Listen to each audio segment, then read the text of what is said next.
বন্ধুরা, আমি সুমি, আপনারা দেখছেন সুমির রান্নাঘর। আজ আবারও একটি নতুন রেসিপির সাথে চলে এলাম। কাতলা মাছ ফুলকপি আলুর ঝোল। চলুন তাহলে এই রেসিপিটি শুরু করা যাক। তার আগে আমার ভিডিওটি যদি আপনাদের ভালো লেগে থাকে চ্যানেলটাকে সাবস্ক্রাইব করতে ভুলবেন না। চলুন তাহলে রেসিপিটি শুরু করা যাক। রান্নাটি করার জন্য প্রথমেই কড়াইতে তেল দিয়ে দিয়েছি। তেলটা গরম হয়ে গেছে। আমি মাছে আগে থেকে নুন হলুদ মাছটাকে ভেজে নেব। মাছটাকে উল্টে দিয়েছি, এখন লাল লাল করে একটু ভেজে নেব।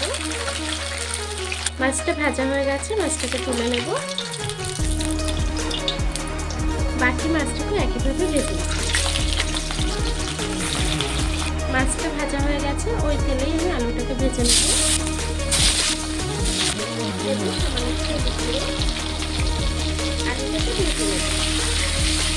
আলুটা ব্রাউন করে ভেজে নিয়েছি, এখন আলুটাকে তুলে নেব।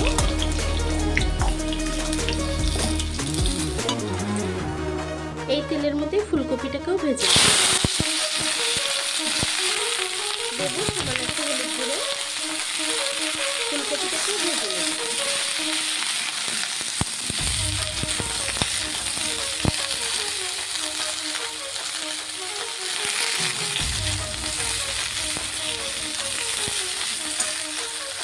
ফুলকপিটাও ভাজা হয়ে গেছে, ফুলকপিটাকেও তুলে নেব। এই তেলের মধ্যে সামান্য আরও একটু তেল দিয়ে দেবো। দিয়ে দেবো একটু কালো জিরে ফোড়ন, দিয়ে দেবো কিছুটা পেঁয়াজ কুচি, দেবো কিছুটা কাঁচা লঙ্কা। পেঁয়াজের কাঁচা লঙ্কাটা একটু ভেজে নেব। পেঁয়াজের লঙ্কাটা একটু নরম হয়ে এসছে, এখন দিয়ে দেবো রসুনের পেস্ট, দেবো আদা বাটা 2 চা চামচ।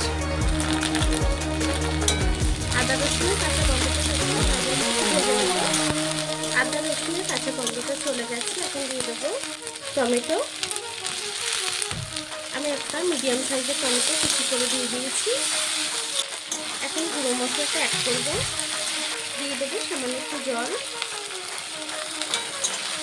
জলটা না দিলে গুঁড়ো মশলাটা দিলে কিন্তু পুড়ে যাবে, তার জন্য একটু জল অ্যাড করলাম। দিয়ে দেবো 2 চা চামচ জিরের গুঁড়ো,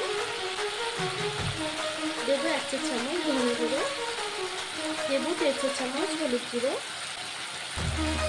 দেবো স্বাদ মতো নুন। সব কিছু একসঙ্গে কষিয়ে রান্না করে নেবো যতক্ষণ মশলা দিয়ে তেল না ছাড়ছে। মশলাটি সুন্দর করে কষানো হয়ে গেছে, এখন আমি ভেজে রাখা আলু আর ফুলকপিটাকে দিয়ে দেবো।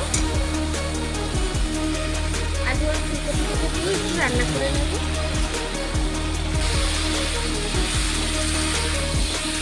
আলু আর ফুলকপিটা সুন্দর করে কষানো হয়ে গেছে, এখন আমি গরম জল দিয়ে দেবো।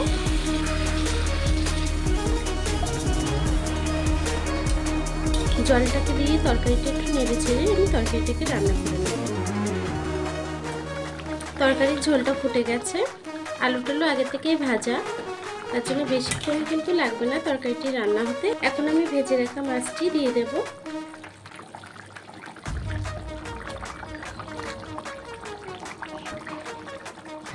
মাছটাকে দিয়ে মাছগুলোকে একটু ঝোলের তলায় ডিপ করে দেবো, এতে মাছের মধ্যে ঝোলটা সুন্দরভাবে চলে যাবে, খেতেও ভালো লাগবে।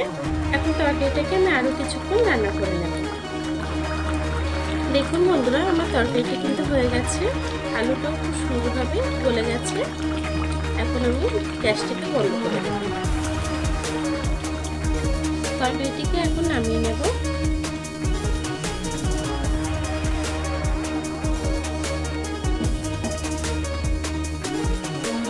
দেখুন বন্ধুরা, আমার তরকারিটি কিন্তু হয়ে গেছে ফুলকপি দিয়ে আলু দিয়ে কাতলা মাছের। আমার এই রেসিপিটি আপনাদের কেমন লেগেছে কমেন্ট বক্সে জানাতে ভুলবেন না। আর ভিডিওটি যদি ভালো লেগে থাকে চ্যানেলটিকে সাবস্ক্রাইব করে ভিডিওটি লাইক দিয়ে দেবেন। আর এতক্ষণ ধরে আমার ভিডিওটি দেখার জন্য আপনাদেরকে অসংখ্য ধন্যবাদ।